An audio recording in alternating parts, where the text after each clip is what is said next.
Bold and the Beautiful. Today's full episode. Luna drug Will. Carter's worst nightmare. B&B spoiler. Carter comes home late from the courthouse where the specter of Ridge and the Forrester legacy is never far from his mind. He finds Luna's car idling in the drive, the door ajar. Inside, he sees Will curled on the couch, palms pressed to his temples, eyes wide and terrified. Luna sits beside him, her mascara smudged, the edges of her smile frayed. Carter's instincts, the decades of policing, the protective reflexes honed by loss and duty, kick in like a muscle that doesn't need permission to move. "This isn't right," he says simply, voice low but hard. Luna's face tightens. She flinches as if slapped. "He's not himself, Luna. Did you give him something?" Her denial is immediate and practiced, but in the small pauses between her words there's guilt, like a foreign language she can't translate. Carter calls for a medical check.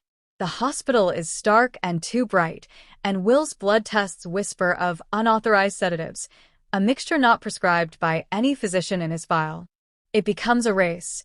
Medical ethics, legal obligation, and the primal pull of a man who's not going to let anyone he cares about hang in the balance. Carter's worst nightmare isn't simply that Will was drugged. It's that the person who did it loves him. Love, in this episode, is weaponized and warped. The bite of betrayal is tasteless and cold. Carter imagines worse scenarios, manipulations, blackmail, Will used as leverage in some larger, darker game. He thinks of the ways Luna watches Will, the way she reacts to his every word as if cataloging for a future he never consented to. He remembers other women with quiet obsessions, and the picture that forms in his mind is ugly and impossible to unsee. Carter confronts Luna at the hospital. The hallway is a stage of glass and fluorescent lights. Nurses and onlookers pass like extras in someone else's tragedy. "Why, Luna? Why would you?" he begins, and the question catches on the throb in his temple. Luna doesn't deny the act this time. She explains in jagged lines. The panic attacks, the fear she couldn't bear to watch, the doctor's bills mounting. She thought she was protecting Will from himself. She wanted to make him sleep, to turn down the volume on the ghosts. Her confession rings out like blank gunfire. Carter does not react with the theatrical fury one expects from a man with his past. He kneels beside Will's bed and watches the fragile lines of his friend's face.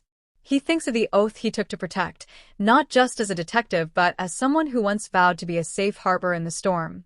Carter's fury is quiet, a slow burn that promises a reckoning. But there's a second current running underneath the immediate drama: Ridge's shadow, the Forrester family, and the old wounds that never heal. Thomas, ever the opportunist, senses an unfolding story he can bend toward his own designs.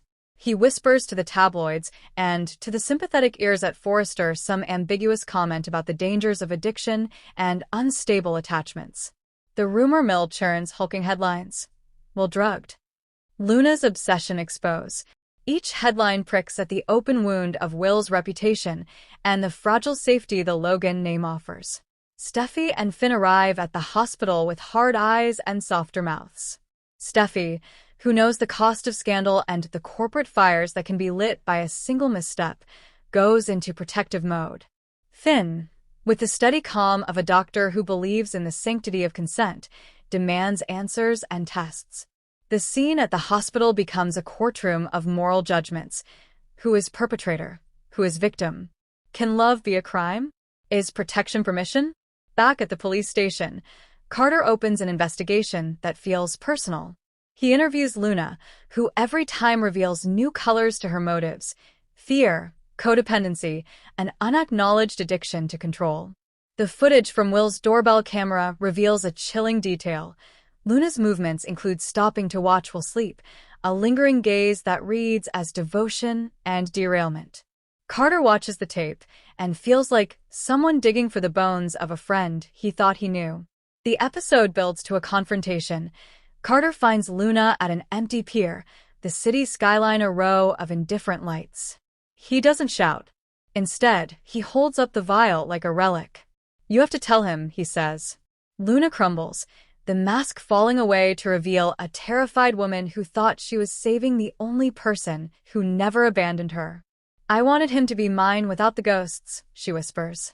The admission is a rope thrown into churning water. It could pull to safety or drag everyone down. The final act is a volatile cocktail of heartbreak and resolve. Will, awake but shaken, must decide what kind of ally he wants in Luna.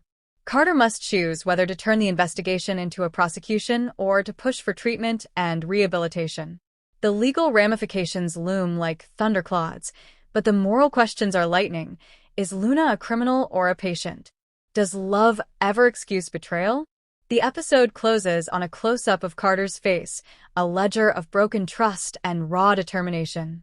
He knows what he is to do, even if it will cost him a friend, a lover's fragile piece, or a piece of his own soul.